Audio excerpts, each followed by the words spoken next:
Letter number 8, Aerograph, October 5, 1943. Dear Margie, I have received my first letters from you the other day. As you already know by now, but have received no word since. Did have a letter from Art Bowyer. He is still in the hospital at Borden, just a few miles from here, so we'll try and see him Sunday if I can find him. You should be getting mail quite regular now, although there are a few by straight mail that will take longer. By the way, if you want to write the Stewarts, you had better write to Gordon, B130879, at the school. Well, darling, this isn't much of a letter, there isn't much news to tell, we are still soldiering much to our sorrow and will be at it for another couple of weeks. By the way, dear, have you ordered any cigarettes yet? I'll be out, and so is half the section. They take about 2 months to reach here, but at that price it's worth it. Well, good night, dear. All my love. As ever. Roger XXXX. Letter number 9, Aerograph, October 10, 1943. Dear Margie. Well, darling, here it is Sunday, a warm, dull, and foggy day. Most of the lads are broke or nearly so the bunkhouse is full, some of the boys sleeping, others writing, washing clothes, cleaning equipment, or reading or playing cards. I intend to get a little writing done myself. Starting with this one to you and following it with a straight mail, as there is little one can say on the forms. A letter to Mother and Dad. I have only written about 4 to them since coming over here. I also want to write Stan Eldridge and Art Bowyer. I am going to try and make Coventry next weekend. I intended seeing Art this Sunday, but would have quite a job finding him as he didn't give me much information beyond a mailing address. I have still received only 1 air mail from you and 2 of the Windsor letters.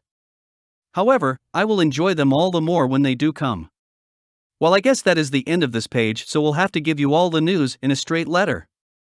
Bye-bye for the present, darling. Love as ever. Roger XXXX. Letter number 10, straight mail, October 10, 1943. Dear Margie. Well, darling, I have just finished writing an aerograph to you, but there is so darn little you can get in them. For some reason or other, our air mail forms have not come through. They are rationed over here, and the ordinary air mail seldom goes by plane. So, we must satisfy ourselves with the other. Here are some questions, dear. First, how are you, and exactly what did the doctor tell you? I want a full report. Gosh, I wish I could be with you.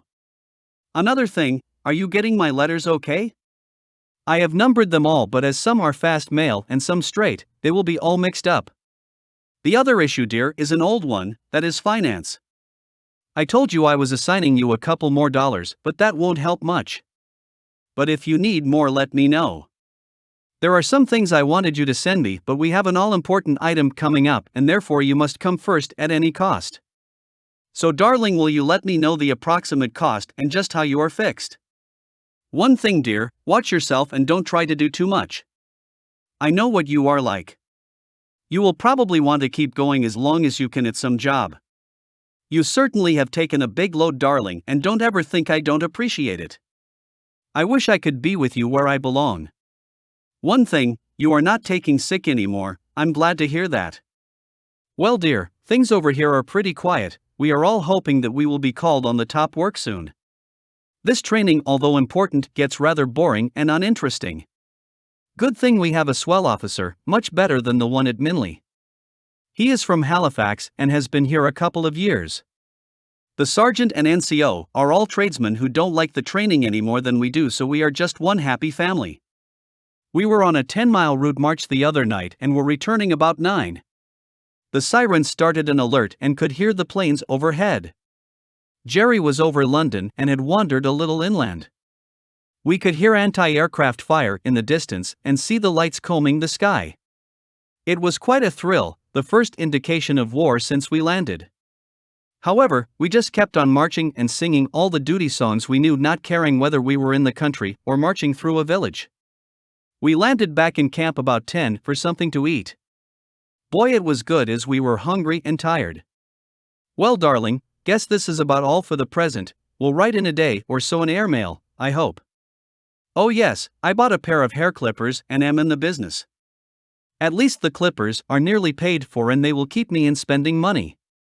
All my love to the swellest girl in the world bar none. As ever. Roger XXX.